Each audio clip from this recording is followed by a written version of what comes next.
A man from Lincolnshire has found himself at the centre of a social media storm after his tweets prompted a call from Humberside Police. Harry Miller says that he wants to have a debate about how we describe transgender women. But the force received complaints that his online activity was deeply offensive to the transgender community. He's not been arrested or charged with anything and has complained that his freedom of expression is being suppressed. Paul Murphy has this report. He's caused offence to some and is being praised by others for sticking up for free speech.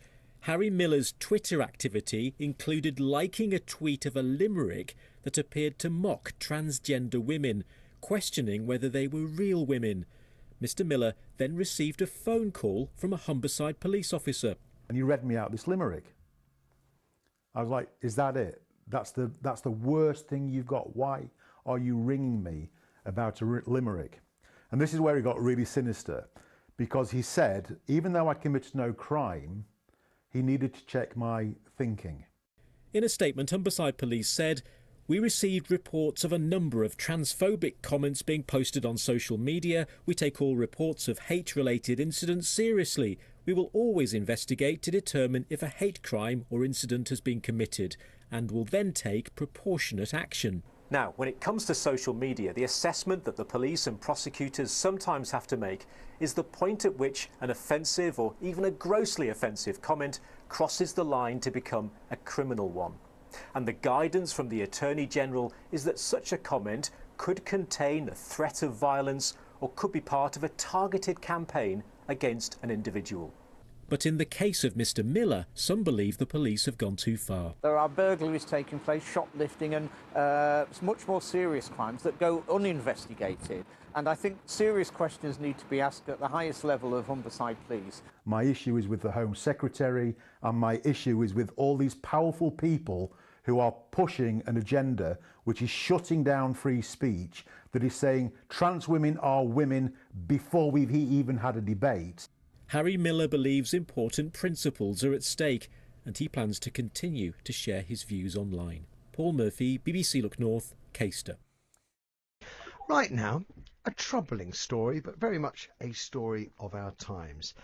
Before Christmas, we were telling you how a poster outside Labour's party conference up in Liverpool had been torn down following a complaint that its message, which was the dictionary definition of woman, was considered offensive to the trans community. The complaint actually had been brought up by someone who wasn't trans. Today, I want to tell you how a limerick has attracted the attention of the thought police, or the brain police, as Frank Zappa famously called them back in 1966. Who are the brain police? He had an ear for a tune, did Frank Zappa. Anyway, a docker called Harry Miller was contacted by a community cohesion officer after liking a limerick he'd seen on Twitter. Now, the limerick is not necessarily going to be to everyone's taste, but I guess I should read it out to you, if I can just bring it up on my machine. Here we go. You're a man, your breasts are made of silicone, your vagina goes nowhere, and we can tell the difference. Even when you're not there, your hormones are synthetic, and let's just cross this bridge. What you have, you stupid man, is male privilege. Now, that may not be to everyone's taste, it's not to mine, but when you're told by the police officer that no crime had been committed, but sharing the limerick online was still being recorded as a hate incident, you have to wonder. Let's talk now to Harry Miller, the man at the centre of this row. Good afternoon to you, sir. Yeah, good afternoon, Matthew. Hold on, I'm just still getting up off the floor from listening to that blood donation thing. Oh. You should have warned me. Honestly, I need tea and biscuits. Oh. Well, he's doing a favour for the country, is young Mr. O'Sullivan. What did you feel when PC Gull turned up on your doorstep? Well, he didn't. I was actually down at Tesco's and we had a telephone conversation.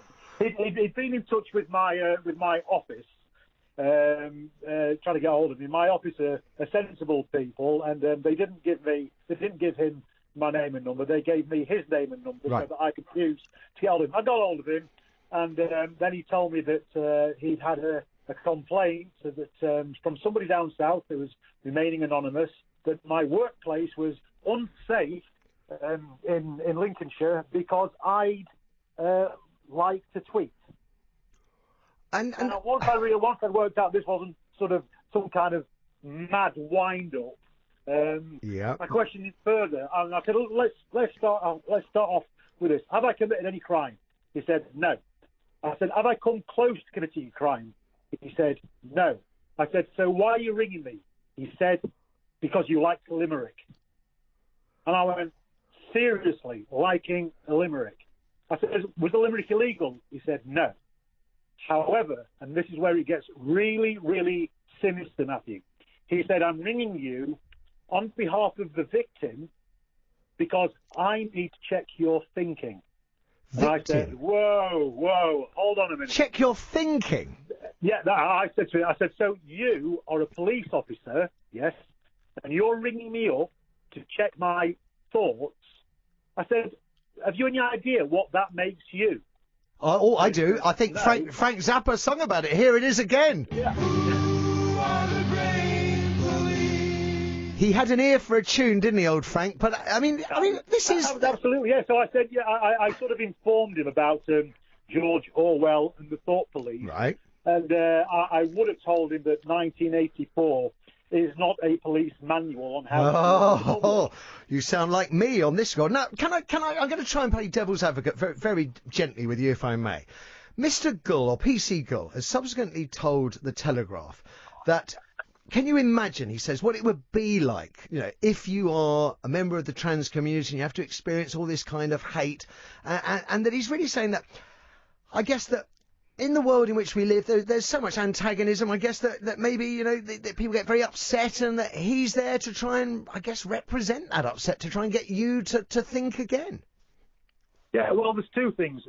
One, none of us have the right not to be subject to having the mickey take out of us and being lampooned. And the reason that we resort to limericks and things like that is because every time we try and have a sensible debate about the Gender Recognition Act and its impact upon biological women, we're shut down. We are absolutely shut down. We're told merely to have the discussion is to be hateful. We're told that words are violent, that discussing it is to somehow negate trans people. And that is absolute rubbish. Trans women are trans women, but that is not the same thing as being a woman. A biological woman is a thing. You have your opinion, and I have no wish to comment on it. We live in a free country, and you should be entitled to your opinion. The bit that's there you go, Matthew. That's the point. Yeah, if you absolutely. fundamentally disagree with me, yep. Disagree with me, and let us have the discussion. Absolutely. Let's have it out, and let's keep talking about it until we come to some form of consensus. The trouble here is we're not allowed to talk about it. And furthermore, Cool. I just want to take if you'll forgive me, just want to take an ever so slightly different tack, because regardless of your feelings of the Gender Recognition Act, regardless of your feelings of the trans community, regardless of your feelings about the limerick, what I do know is Humberside, the county in which you live, has seen crime go up by 13%. That's 8% above the national average. And yet we're told down here in London that in part a significant reason for that is because we're 22,000 police officers down since the financial crisis. But it would seem, Harry, that even when we're 22,000 officers down, in Lincolnshire, where crime is 8% above the national average, they've still got time to talk to people about their thoughts. Yeah, well, that takes some figuring, really, doesn't it? It certainly does. If you happen to be a woman who's been called a TERF, if you're a woman who's come on the receiving end of God knows how many tweets on a daily basis attacking you for being a woman and having an opinion, they don't have time to do that.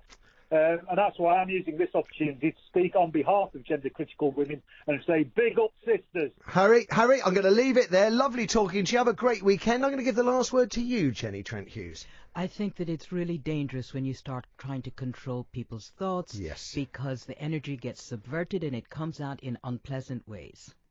But maybe that's because unpleasantness is already coming out to minority communities already. I don't know whether that's yes, but I think we make it worse by trying to stifle open communication.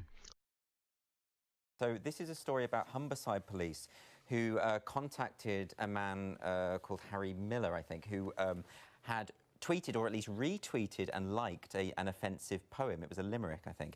The police officer phoned up and said, we're investigating you for this limerick. And he said, well, have I committed a criminal offence? And the police said, no, this is a non-crime hate incident that we have to investigate. Now, the problem with this wouldn't be if it was just one rogue police officer who was overreaching. You know, the problem is that Humberside Police have been contacted by The Spectator, by Index on Censorship, and they've said, yes, this is our policy. So we are going to investigate non-crime if the incident is considered hateful. And even if you go onto the government's website about hate speech and hate crime, there's a section on non-crime hate incidents. You had South Yorkshire Police who tweeted a number of months ago saying we were urging the public to report non-crime hate incidents. This is really troubling to me. This is straight out of Orwell. You hate to use the comparison, but it is. This police officer said to this man, we had to investigate this because we need to check you are thinking properly. We need to check your thinking. This is really dangerous stuff. And we can have debates about hate speech and the validity of that. I mean, I think on balance, because, you know, I know what happens in history, when you surrender powers to the government to police what people say, it doesn't end well. And the price you pay for that is some nasty, people are going to say some nasty things. But this is a step even further than that. This is non-crime. The police have no business investigating non-crime. And they shouldn't be doubling down. Humberside Police doubling down, saying, yeah, this is what we're doing, we're proud of it. No, they should be saying, we shouldn't do this, or someone should be stopping this, because this is going in a very, very dodgy direction. Get your hands off it! I paid for a lady, not fucking Tory and Travis!